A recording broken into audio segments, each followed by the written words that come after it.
Shalom Bapak Ibu Saudara yang dikasihi Tuhan, senang sekali kembali melayani Anda dengan kebenaran firman Tuhan yang saya percaya pasti akan memberkati kehidupan kita semuanya karena firman Tuhan tidak pernah kembali dengan sia-sia. Hari ini kita akan melanjutkan pembicaraan kita mengenai 7 perkataan Yesus dari Injil Yohanes. Kali ini kita akan membahas perkataannya yang ketiga dan keempat. Aku adalah pintu dan akulah gembala yang baik. Mari kita mulai pembacaan firman Tuhan dari Yohanes pasal 10 ayat 7 sampai 12. Maka kata Yesus sekali lagi, "Aku berkata kepadamu, sesungguhnya akulah pintu ke domba-domba itu. Semua orang yang datang sebelum aku adalah pencuri dan perampok, dan domba-domba itu tidak mendengarkan mereka. Akulah pintu. Barang siapa masuk melalui aku, ia akan selamat, dan ia akan masuk dan keluar dan menemukan padang rumput. Pencuri datang hanya untuk mencuri dan membunuh dan membinasakan. Aku datang supaya mereka mempunyai hidup dan mempunyainya dalam segala kelimpahan. Akulah gembala yang baik. Gembala yang baik memberikan nyawanya bagi domba-dombanya. Sedangkan seorang upahan yang bukan gembala dan yang bukan pemilik domba-domba itu sendiri, ketika melihat serigala datang, meninggalkan domba-domba itu lalu lari, sehingga serigala itu menerkam dan mencerai-beraikan domba-domba itu." Yang pertama yang kita perlu mengerti, Yesus pintu ke domba-domba. Ini menunjukkan bahwa Yesus adalah jalur yang benar dan yang sah, bahkan satu-satunya. Untuk apa? Untuk Allah menyelamatkan domba-domba atau jiwa-jiwa. Nah, Bapak Ibu Saudara, hal ini penting untuk kita mengerti karena pada saat itu orang-orang Farisi merasa merekalah yang merupakan jalur satu-satunya untuk keselamatan jiwa-jiwa. Dalam Yohanes pasal 9 ayat 24 sampai 29, lalu mereka memanggil sekali lagi orang yang tadinya buta itu dan berkata kepadanya, "Katakanlah kebenaran di hadapan Allah. Kami tahu bahwa orang itu orang berdosa."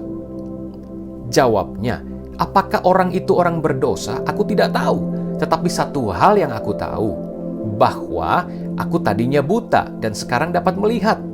Kata mereka kepadanya, "Apakah yang diperbuatnya padamu? Bagaimana ia memelekkan matamu?" Jawabnya, "Telah kukatakan kepadamu dan kamu tidak mendengarkannya. Mengapa kamu hendak mendengarkannya lagi? Barangkali kamu mau menjadi muridnya juga." Sambil mengejek, mereka berkata kepadanya, "Engkau murid orang itu, tetapi kami murid-murid Musa. Kami tahu bahwa Allah telah berfirman kepada Musa, tetapi tentang dia itu kami tidak tahu dari mana ia datang." Bapak Ibu Saudara yang dikasihi Tuhan, di sini kita bisa melihat bagaimana orang buta yang disembuhkan Tuhan Yesus, kemudian kesembuhannya itu terus dipertanyakan oleh orang-orang Farisi. Bahkan sampai mereka minta ayah ibunya untuk datang memberikan kesaksian. Betul tidak orang buta ini betul-betul buta, lahir pun dalam keadaan buta. Orang tuanya bersaksi, memang betul ini anak kami, dan dia lahir dalam keadaan buta. Bagaimana dia bisa melihat? Dia sudah dewasa, tanyakan sendiri kepadanya. Orang Farisi mulai bertanya kepada orang buta itu. Tapi orang Farisi tidak percaya bahwa orang buta itu disembuhkan oleh Yesus. Mereka merasa mereka yang punya jalur paling sah untuk mujizat, untuk kebenaran, untuk menyelamatkan orang-orang berdosa. Sehingga waktu mereka dengar Yesus menyembuhkan si buta, mereka bilang gini, "Yesus itu sama sekali orang berdosa." Si buta tidak mau tahu dia orang berdosa atau tidak. Yang pasti saya dulu buta, sekarang saya bisa melihat. I was blind, but now I see. Ini hal yang sangat penting untuk kita mengerti. Ketika Yesus menjadi pintu, kita yang buta bisa melihat. Tapi sebaliknya kalau kita seperti orang Farisi, merasa diri paling benar, merasa sebaliknya bahwa orang lain itu salah, bahkan menyalahkan Yesus sebagai orang berdosa, kita sebetulnya adalah orang buta. Nah, Bapak Ibu Saudara yang dikasihi Tuhan, Alkitab juga berkata, orang Farisi mengatakan bahwa kami ini murid-murid Musa. Kamu muridnya orang itu, orang berdosa itu dengan kata lain. Di situ mereka sedang menegaskan merekalah pintu yang benar untuk keselamatan jiwa-jiwa manusia atau orang-orang berdosa. Namun Yesus pada ayat yang kita baca di awal tadi menegaskan tidak, bukan yang lain, akulah pintu. Orang-orang yang datang sebelum aku, yaitu orang Farisi tentunya ya, orang-orang ahli Taurat yang merasa diri mereka itu pintu, sebetulnya mereka adalah pencuri. Mereka datang tidak melalui pintu, mereka manjat melalui tembok. Mereka merasa mereka sanggup menyelamatkan jiwa-jiwa itu, padahal mereka sendiri adalah orang berdosa dan butuh keselamatan. Orang buta tidak mungkin bisa menuntun orang buta, keduanya akan terperosok ke dalam lubang. Itu yang Yesus katakan. Amin Bapak Saudara.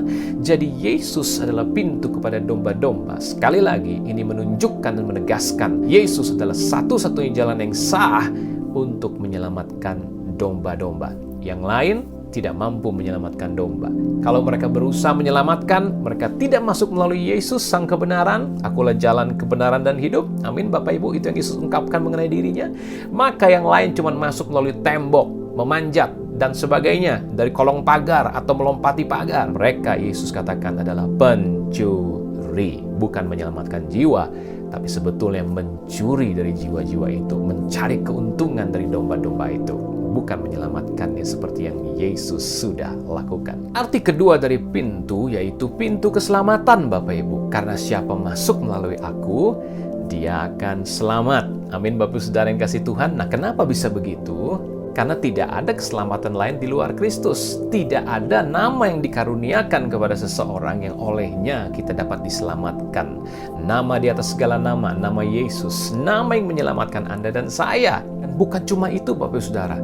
Mereka akan masuk melalui aku dan selamat katanya. Lalu mereka akan keluar. Jadi habis masuk melalui Yesus selamat, mereka keluar menemukan padang yang berumput hijau. Padang rumput di sini berbicara soal hidup yang berkelimpahan, Bapak Saudara yang dikasihi Tuhan. Mazmur pasal 23 berkata demikian. Tuhan adalah gembalaku, takkan kekurangan aku. Ia membaringkan aku di padang yang berumput hijau. Ia membimbing aku ke air yang tenang. Ia menyegarkan jiwaku. Ia menuntun aku di jalan yang benar oleh karena namanya. Sekalipun aku berjalan dalam lembah kekelaman, aku tidak takut bahaya, sebab Engkau besertaku. Gadamu dan tongkatmu, itulah yang menghibur aku. Engkau menyediakan hidangan bagiku di hadapan lawanku. Engkau mengurapi kepalaku dengan minyak, pialaku penuh melimpah. Kebajikan dan kemurahan belaka akan mengikuti aku seumur hidupku, dan aku akan diam dalam rumah Tuhan sepanjang masa. Nah, dari pembacaan firman ini kita menemukan beberapa kebenaran bahwa Kristus Sang Gembala yang mengatakan Dia adalah pintu keselamatan. Anda dan saya yang masuk melalui Dia akan selamat. Kemudian kita keluar menemukan padang berumput hijau.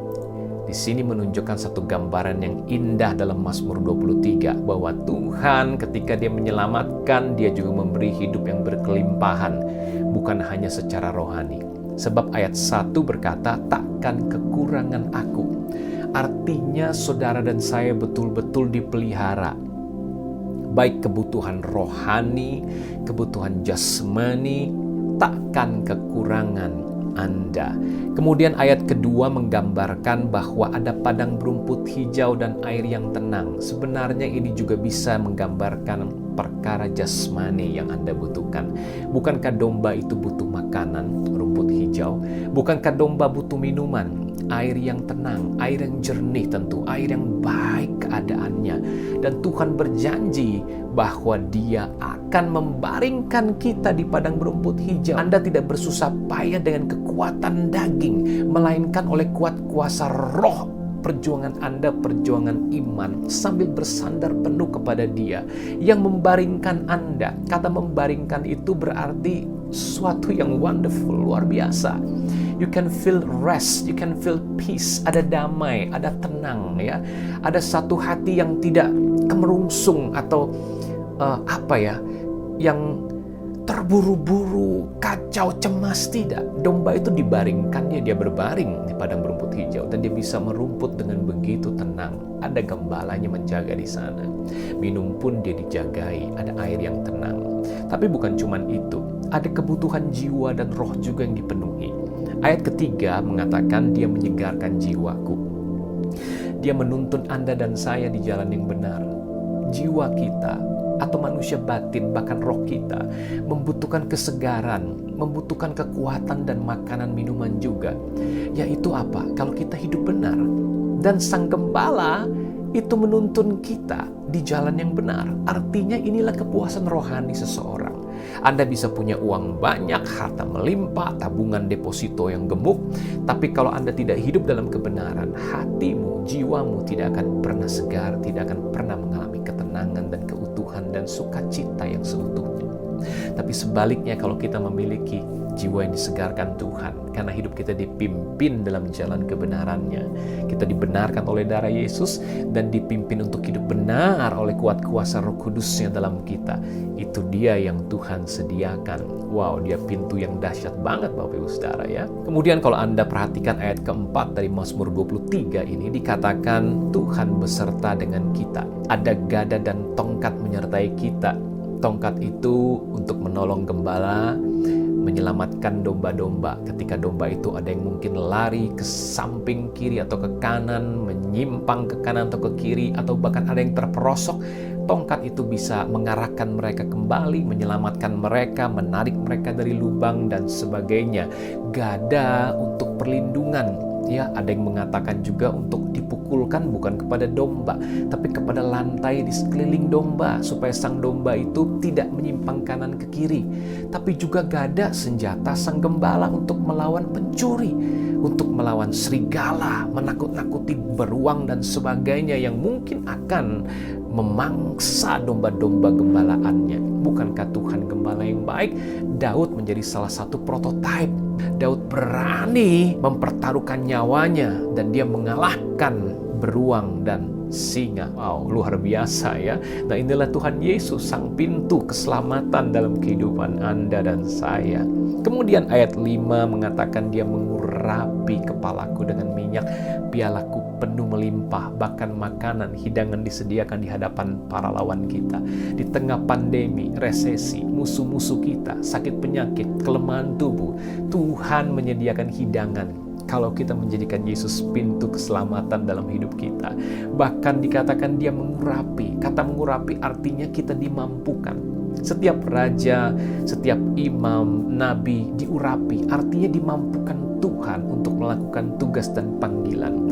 Bukankah ketika kita percaya pada Yesus Kristus, Roh Kudus tinggal dalam kita, dia mengurapi kita, sehingga Anda dan saya dimampukan melakukan tugas Anda dan saya dengan maksimal.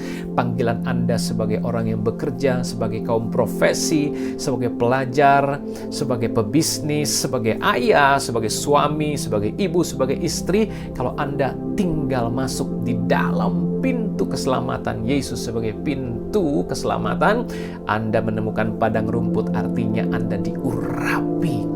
Anda sungguh-sungguh dimampukan mengerjakan dengan maksimal tugas Anda bagi kemuliaannya. Panggilanmu akan digenapi dalam masa hidupmu. Nah, Bapak Ibu, ayat yang ke-6 juga merupakan gambaran yang dahsyat. Di atas semua yang sudah kita baca, ada rumput, ada perlindungan Tuhan. Tuhan menyertai gada dan tongkat penghiburan kita. Ada pengurapan, kekuatan, ya kan? Ada air tenang, ada jiwa disegarkan, dipimpin dalam kebenaran. Tapi di atas semua itu, at the end, dia bilang begini, kebajikan dan kemurahan belaka mengikuti aku seumur hidupku. Dan komitmennya begini, aku akan diam dalam rumah Tuhan sepanjang masa. Inilah respon yang Tuhan harapkan dari kita, yang sudah menerima sang pintu keselamatan. Adakah kita punya kerinduan sama seperti Daud? Aku rindu berada di hadirat Tuhan sepanjang masa. Ngapain? Menikmati Tuhan, menikmati hadiratnya, menikmati wajahnya, menikmati hubungan yang akrab, yang intim dengan dia, menikmati kebenaran-kebenarannya, menikmati keberadaan yang begitu dekat, melekat dengannya di hatinya. Wow, inilah puncak dari segala puncak kehidupan, di mana kita menikmati Allah di atas segala-galanya. Dan Allah menikmati kita tentunya. Luar biasa sekali. Yesus pintu keselamatan. Mari jadikan dia pintu keselamatan dan nikmati semua fasilitas yang dia sediakan. Dan di atas semuanya inginkan dia, hadiratnya, kedekatan dengan dia lebih dari apapun dalam hidup kita. Amin. Amin, Bapak Saudara dikasihi Tuhan. Bagian yang ketiga, Yesus adalah gembala yang baik. Nah, tahukah saudara, kita sudah membaca bahwa gembala yang baik, yaitu Yesus, dia membedakan dirinya dari gembala upahan. Gembala upahan katanya dia lari menyelamatkan diri, sedangkan domba-domba itu diterkam oleh serigala, dicerai-beraikan, artinya dibinasakan. Tapi Yesus sebagai gembala yang baik, sebaliknya, dia menyerahkan nyawanya bagi domba-dombanya. Itu yang Yesus kerjakan 2000 tahun lalu di kayu salib untuk menyelamatkan kita, umat manusia. Nah, pastikan betul-betul bahwa kita adalah domba dan bukan kambing. Karena Matius pasal 25 berkata begini, Bapak Saudara, lalu semua bangsa akan dikumpulkan di hadapannya, dan ia akan memisahkan mereka seorang daripada seorang, sama seperti gembala memisahkan domba dari kambing, dan ia akan menempatkan domba-domba di sebelah kanannya, dan kambing-kambing di sebelah kirinya. Dan ia akan berkata juga kepada mereka yang di sebelah kirinya, tadi kambing di sebelah kiri ya, dia bilang begini, enyahlah dari hadapanku, hai kamu orang-orang terkutuk, enyahlah ke dalam api yang kekal, yang telah sedia untuk iblis dan malaikat-malaikatnya. Jadi maksudnya begini Bapak Ibu Saudara, ketika Yesus menjadi gembala yang baik, pastikan kita juga menjadi domba, bukan kambing. Karena kambing dikatakan adalah orang yang terkutuk, dilemparkan ke dalam api kekal. Artinya masuk neraka. Tapi domba masuk dalam hidup kekal, masuk surga, Bapak Saudara. Tapi di situ kita melihat perbedaan yang kontras. Domba-domba adalah orang-orang yang ketika melihat orang sakit, kita datang melayaninya. Melihat orang susah, kita datang menolongnya. Melihat orang yang kelaparan, telanjang, orang dalam penjara, kita melayaninya. Itu yang disebut domba. Sedangkan kambing melihat semua kesulitan yang terjadi itu dia tidak berbuat apa-apa. Dan Yesus berkata, kalau kamu berbuat sesuatu menolong mereka, kamu melakukan untuk aku. Tapi sebaliknya kalau kamu tidak berbuat apa-apa, tidak menolong mereka, ini sama dengan halnya kamu juga tidak menolong aku, tidak berbuat apa-apa untuk aku. Wow, ngeri sekali Bapak Ibu. Dengan kata lain, segala sesuatu yang kita lakukan atau tidak kita lakukan dalam bentuk kasih kepada orang lain, itu diperhitungkan pada akhir zaman. Itu menentukan status kita. Benarkah kita ini domba sejati atau jangan-jangan kambing berbulu domba? Lebih parah lagi, serigala berbulu domba, Bapak Saudara dikasihi Tuhan ya. Serigala berbulu domba itu adalah julukan. Anjing-anjing itu adalah julukan yang dikenakan dalam perjanjian baru kepada guru-guru palsu atau nabi-nabi palsu. Ya, sedangkan kambing mungkin bicara soal Kristen palsu, bukan domba, kambing, tapi mungkin berbulu domba, ya. Nah, Bapak Ibu yang dikasihi Tuhan, penting untuk kita melihat ciri domba yang sejati. Alkitab berkata, domba-dombaku mendengarkan suaraku. Dengan kata lain, domba sebetulnya berasal dari Tuhan. Karena hanya yang berasal dari Allah yang mendengarkan suara Allah. Kata mendengarkan bukan saja dengar, hearing dengan telinga atau listening, tapi sungguh-sungguh mentaati. Karena domba-domba itu ketika dia dengar suara gembalanya, Alkitab berkata dia mengikutinya. Dan dia bisa mengenali suara gembalanya atau suara orang asing. Ketika itu suara orang asing, dia tidak mau mengikutinya. Jadi jelas kata mendengarkan bicara soal mengikut atau taat kepada Sang Gembala Agung, yaitu Yesus Kristus. Dari mana kita berasal? Kalau kita berasal dari Allah, kita akan taat. Kalau kita tidak taat, jangan-jangan kita bukan berasal dari Allah. Kalau kita tidak dengar-dengaran akan firman Tuhan, jangan-jangan kita bukan domba, jangan-jangan kita kambing. Nah, Bapak Ibu, Alkitab berkata begini, Yohanes 8 ayat 44. Iblislah yang menjadi bapamu, dan kamu ingin melakukan keinginan-keinginan bapamu. Ia adalah pembunuh manusia sejak semula dan tidak hidup dalam kebenaran. Sebab di dalam dia tidak ada kebenaran. Apabila ia berkata dusta, ia berkata atas kehendaknya sendiri. Sebab ia adalah pendusta dan bapa segala dusta. Jadi jelas ketika Yesus berkata pencuri, pembunuh, pembinasa, itu bicara soal bukan hanya orang Farisi yang adalah pencuri, masuk tidak melalui pintu. Tapi ini bicara soal iblis. Karena katanya begini, iblis menjadi bapakmu, hai orang Farisi, atau orang Israel, atau siapapun yang hari ini yang tidak melakukan kebenaran. Iblislah yang menjadi bapakmu. Kamu ingin melakukan keinginan bapamu, dan ia pembunuh manusia sejak semula. Jadi ciri mencuri, membunuh, dan membinasakan itu ciri iblis. Dan orang-orang yang berasal dari iblis. Kata bapa berarti dia sumber. Jadi kalau kita melakukan seperti yang iblis lakukan, itu berarti kita anaknya iblis, bukan anaknya Allah. Tapi sebaliknya Bapak Ibu Saudara yang dikasihi Tuhan, Alkitab berkata dalam Yohanes 8 ayat 47, barang siapa berasal dari Allah, dengan kata lain Allah itu Bapanya kita, dia akan mendengarkan firman Allah. Tadi saya sudah tegaskan, mendengarkan di sini bukan hanya dengar, tapi mengikut Sang Gembala tadi, taat kepadanya. Itulah sebabnya kamu tidak mendengarkannya, karena kamu tidak berasal dari Allah. Jadi jelas Yesus tegaskan sekali lagi, kamu tidak mendengarnya, kamu tidak bisa taat karena kamu tidak berasal dari Allah. Itu yang Yesus tegur kepada orang Farisi dan orang Israel pada masa itu. Dan juga pada orang banyak pada masa kini yang tidak mau mendengarkan atau taat kepada Kristus. Nah Bapak Ibu, hati-hati sekali. Kalau dia sudah jadi gembala yang baik, pastikan kita juga jadi domba, bukan kambing. Ya, Bapak Ibu Saudara, ini hal yang sangat penting dan signifikan, mempengaruhi kekekalan kita. Jadi bukti bahwa kita adalah domba, bukti kita berasal dari Allah adalah kita mendengarkan suara Sang Gembala yang baik. Dan disitulah kita punya hidup yang berkelimpahan. Dan hidup yang berkelimpahan ini bukan hanya soal uang Bapak Ibu Saudara, sekali lagi.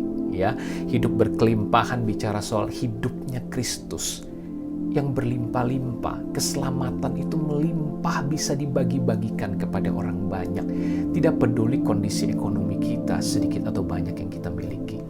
Ada satu kisah nyata yang ingin saya ceritakan menggambarkan hidup yang berkelimpahan yang sesungguhnya Bapak Ibu Saudara. Ada keluarga miskin yang bercerita bagaimana di tahun 1946 mereka merayakan Paskah yang tidak pernah dilupakan. Seorang ibu janda dengan 7 orang anak yang harus dipelihara karena suaminya sudah meninggal dunia.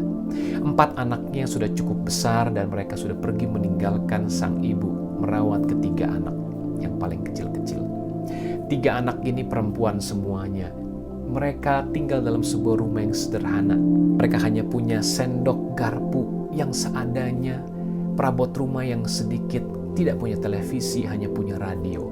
Bapak Ibu, satu kali 1 bulan menjelang Paskah, pendeta menghimbau seluruh jemaat untuk menabung, menolong keluarga miskin di antara jemaat mereka.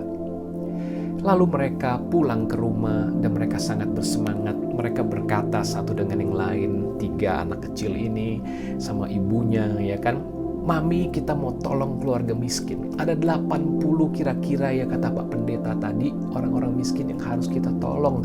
Ayo kita mulai nabung yuk. Hari itu mereka memutuskan untuk membeli sekantong kentang yang sangat banyak untuk persediaan 1 bulan. Mereka ingin berhemat. Kalau kita makan kentang saja selama 1 bulan, kita bisa menabung paling tidak $20. Saat itu angka yang cukup besar Bapak Ibu Saudara ya.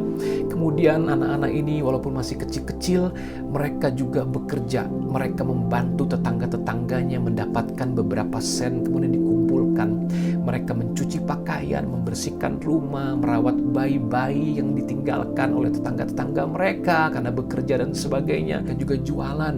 Mereka bikin beberapa pernak-pernik kecil untuk dijual kepada tetangga-tetangga mereka seperti pegangan kompor, pegangan panci, ya kan. Akhirnya mereka mengumpulkan dana $60 Bapak Ibu Saudara yang dikasihi Tuhan.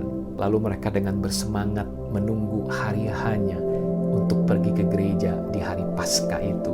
Nah Bapak Ibu Saudara, tiba-tiba hujan turun dengan begitu lebat. Wah, mereka sangat sedih. Mereka jaraknya sekitar 2-3 km dan biasa berjalan kaki. Mereka berpikir, aduh kita bagaimana cara perginya ya? Tapi kita sudah kumpulkan uang. Kita pengen tolong orang-orang miskin. Kita harus datang dan menyumbangkan uang ini kepada gereja supaya bisa dibagikan pada keluarga miskin. Akhirnya mereka hujan-hujan dengan basah kuyup. Bahkan mereka tidak punya pakaian baru. Mereka mengorbankan dirinya tidak beli pakaian baru di hari Paskah itu supaya bisa menabung dan mengumpulkan yang terbaik dan terbanyak yang mereka bisa kumpulkan untuk menolong orang. Akhirnya dengan sepatu yang bolong, baju yang lama yang sudah lusuh, yang sudah kumel dan basah kuyup, tibalah mereka di gereja. Sampai di gereja anak-anak ini ditertawakan oleh teman-teman yang lain. Sudah mereka berpakaian baru, sedangkan anak ini pakaiannya lusuh, basah kuyup pula dengan sepatu bolong, ditambal karton dan sudah basah, hancur karena hujan. Tapi mereka tidak peduli, mereka sangat berbahagia karena mereka merasa mereka akan segera menyumbangkan jeripaya itu kepada orang miskin di gereja mereka. Lalu tibalah sang pendeta berkhotbah, selesai, kolekte diadakan, anak-anak begitu semangat. Anak yang pertama mengumpulkan $20, kemudian anak yang kedua $20, anak yang ketiga $20. Inilah $60 hasil kerja keras mereka sepanjang 1 bulan. Dan ibu mereka pun memberikan $10 sehingga mereka menyumbangkan $70, Bapak Ibu Saudara dikasih Tuhan. Wow, senang sekali mereka pulang ke rumah dengan bernyanyi, dengan bersukaria. Mereka senang bisa menolong orang-orang miskin di gereja mereka. Nah, Bapak Ibu, hari menjelang malam, kemudian mereka mendengar Pak Pendeta mengetok pintu dan ibu mereka menyambutnya di depan dan mereka ngobrol sebentar.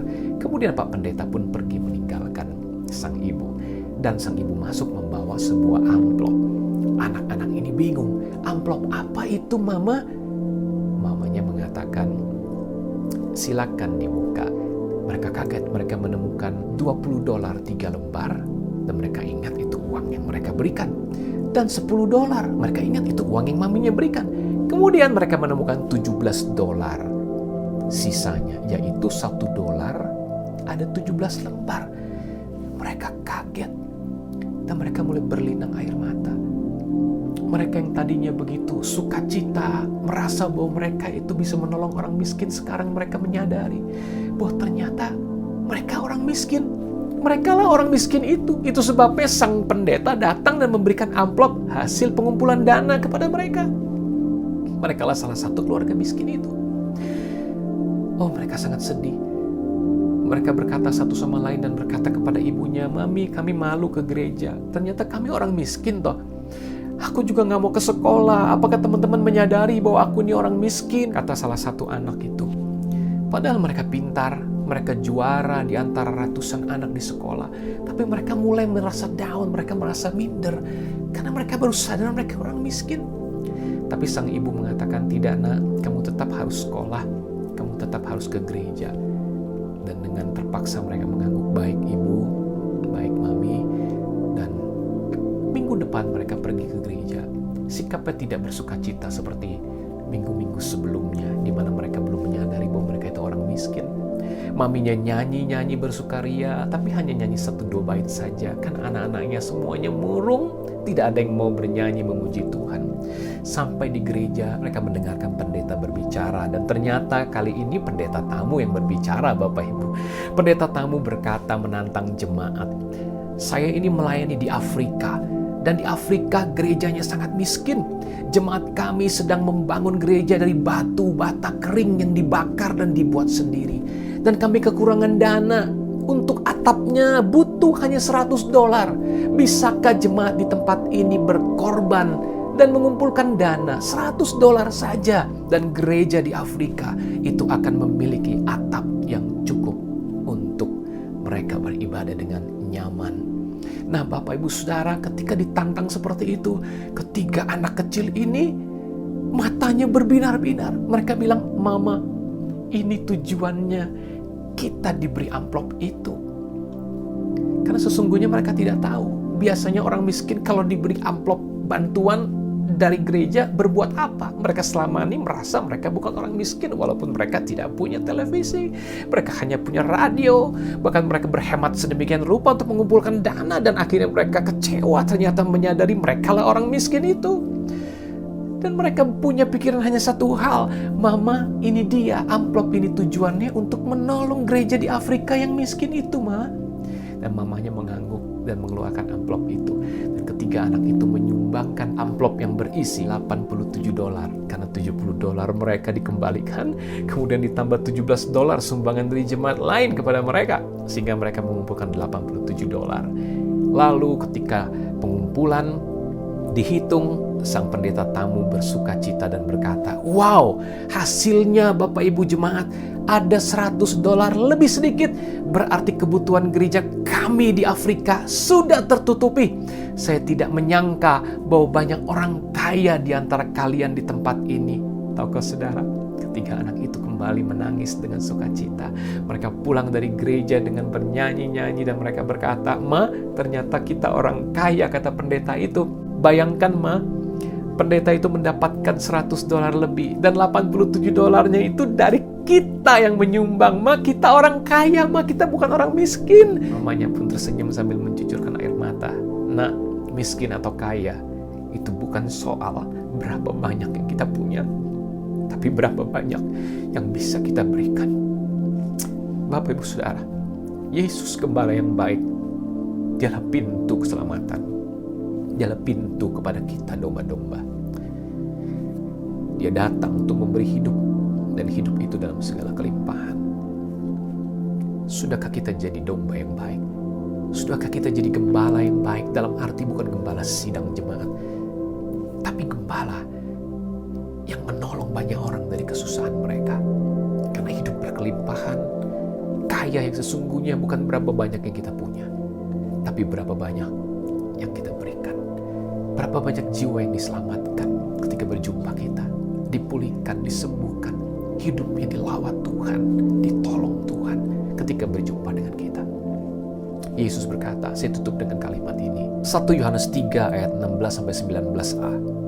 Demikianlah kita ketahui kasih Kristus, yaitu bahwa Ia telah menyerahkan nyawanya untuk kita.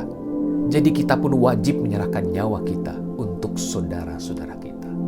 Saudara, Yesus mati bagi kita. Itu sebabnya kita pun wajib menyerahkan nyawa kita untuk saudara-saudara kita. Jangankan nyawa,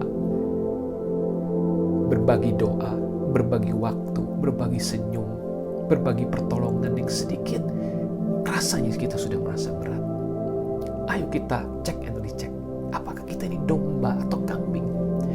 Apakah Yesus yang memberikan perintah kepada kita, para murid, seperti kepada Petrus, gembalakanlah domba-dombaku? Sudahkah kita jadi gembala yang baik juga buat jiwa-jiwa yang terhilang? Kiranya firman ini menegur kita, menasehati, membangun kita, membersihkan kita.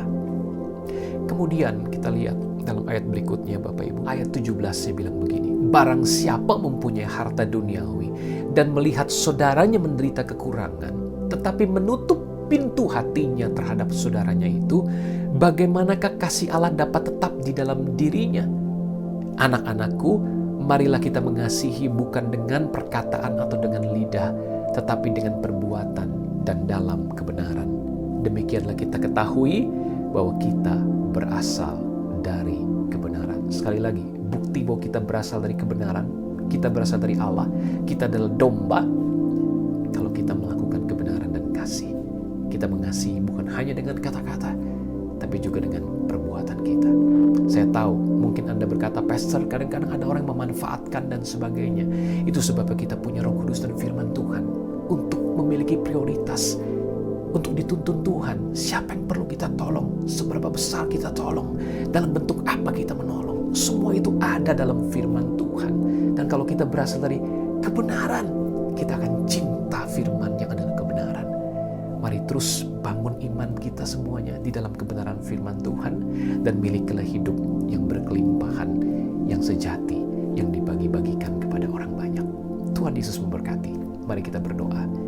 Bapa di surga, kami sudah mendengar bagaimana Yesus adalah pintu kepada domba-domba, yaitu kepada kami.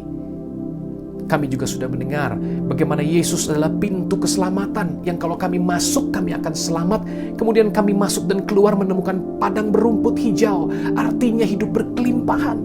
Dan kami sudah mengerti bahwa hidup berkelimpahan bukan soal berapa banyak yang kami punya secara materi, secara benda-benda, tapi seberapa banyak hidup Kristus itu berlimpah-limpah bisa kami bagikan kepada orang banyak dalam berbagai bentuk, dalam berbagai kesempatan, sesuai dengan firman-Mu, prioritas yang Kau ajarkan dan sesuai dengan tuntunan Roh Kudus dalam hidup kami.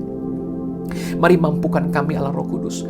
Kami ingin memastikan bahwa kami berasal dari kebenaran. Kami domba dan bukan kambing, Tuhan. Kami akan mendengar suara-Mu dan mengikuti Engkau, mentaati Engkau. Karena mendengarkan bukan sekedar masuk telinga kanan, keluar telinga kiri, tapi mengikuti kemana domba, tetapi mengikuti kemana gembala kami menuntun kami. Terima kasih Bapa. Dalam nama Yesus, haleluya. Amin. Saya tidak akan menutup acara ini sebelum memberikan kesempatan bagi Bapak Ibu yang mungkin baru pertama kali ingin mengundang Yesus sebagai Tuhan dan Juru Selamat, sebagai Gembala Agung, sebagai pintu keselamatan, sebagai pintu menuju domba-domba. Mari ikuti doa saya. Tuhan Yesus, aku bertobat dari dosa-dosaku. Aku percaya Engkau mati menebus dosaku. Kau bangkit pada hari ketiga dari antara orang mati. Engkau memberiku hidup baru. Aku undang Engkau masuk dalam hatiku, menjadi Tuhan dan Juru Selamatku. Mulai hari ini sampai selama-lamanya. Amin. Nah, kalau Anda sudah melakukan doa tadi dengan segenap hati Anda bertobat, percaya dengan hatimu, mengaku dengan mulutmu Yesus adalah Tuhan, Dia mati bagi dosa-dosamu, Dia bangkit dari antara orang mati pada hari ketiga, memberimu hidup baru, hidup kekal, hidup yang berkelimpahan, maka Alkitab berkata, namamu tertulis di kitab kehidupan, namamu terdaftar di sorga, dan Anda memiliki hidup yang kekal. Bertumbuhlah di pembacaan firman Tuhan dan doa tiap hari, bergabunglah dengan gereja dan komunitas yang berdasarkan firman Tuhan. Maka saya percaya Anda akan dibentuk semakin dewasa serupa Kristus. Anda akan dibawa Tuhan naik ke tempat-tempat yang belum pernah Anda pikirkan sebelumnya. Anda akan mempengaruhi banyak orang dan menjadi saksi-saksi Kristus dan memenangkan banyak jiwa bagi kemuliaan Allah. Tuhan Yesus memberkati. Sampai jumpa dalam pelajaran yang akan datang.